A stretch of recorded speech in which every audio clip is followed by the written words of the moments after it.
After 5 long years and numerous delays, Kenneth Branagh's Death on the Nile is finally arrived as not only another adaptation of the great Agatha Christie, but also serving as a sequel to the 2017 Murder on the Orient Express.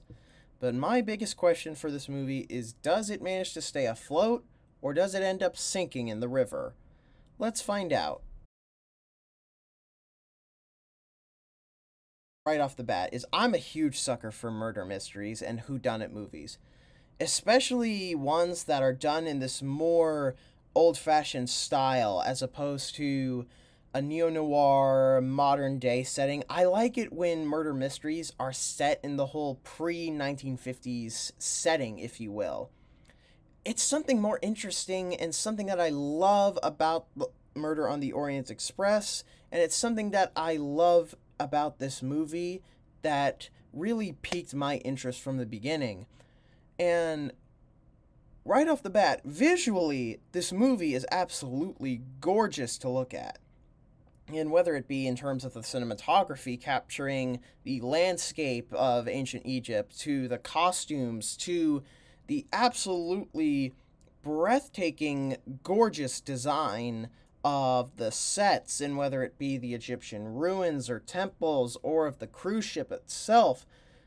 this movie feels like you are in an absolute beautiful setting, and absolutely feels like it's ripped straight out of an Agatha Christie novel with all of these exotic settings, if you will. Branagh is very clearly a passionate fan of Agatha Christie, and it shows throughout this whole movie in his direction and in his performance as Poirot, and especially in the story that while it does feel familiar, it also has that indescribable appeal and charm to it that makes it very entertaining to watch. Speaking of which, Branagh's performance as Hercule Poirot is once again a huge major highlight of this movie, as he brings back that whole rapid fire talking and cold professional charm as Poirot, but at the same time, it's interesting to see him play that on screen, bringing some of the probably bringing some of the best close-up shots ever of his character. And his performance is especially worth mentioning towards the second half, when he struggles to maintain that charm as things eventually just get more personal for him, while at the same time introducing more interesting layers to his tragic character throughout the movie. And combine that with the incredible performances from the ensemble cast, controversies aside, such as Armie Hammer, Gal Gadot, Letita Wright, and especially Emma Mackey,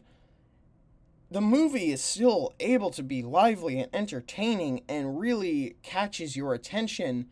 without losing it throughout the whole first act and its slow pacing.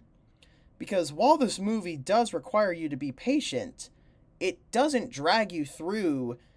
just to make up for time and to just be prolonged.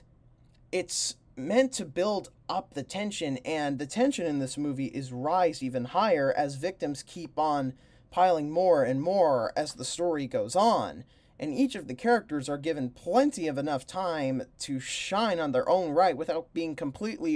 overshadowed by their director slash main character and his classic mustache. I honestly think that this movie is such an amazing adaptation of Death on the Nile, because again, while it does feel familiar, it has that almost indescribable charm to it that makes it very enjoyable.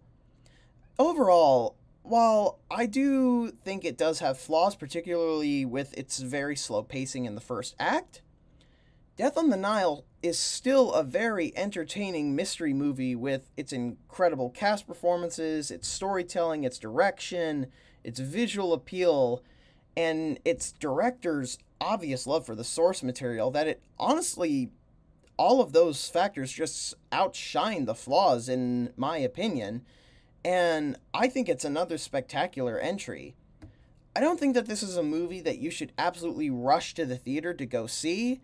but I still do encourage that you watch it when you get the opportunity to, whether if you do get a chance to see it in theaters or on demand or on streaming. So overall, I'm going to give Death on the Nile a 7 out of 10. That's going to be it for this review. Please be sure to like, subscribe, and stick around for more content coming in the future.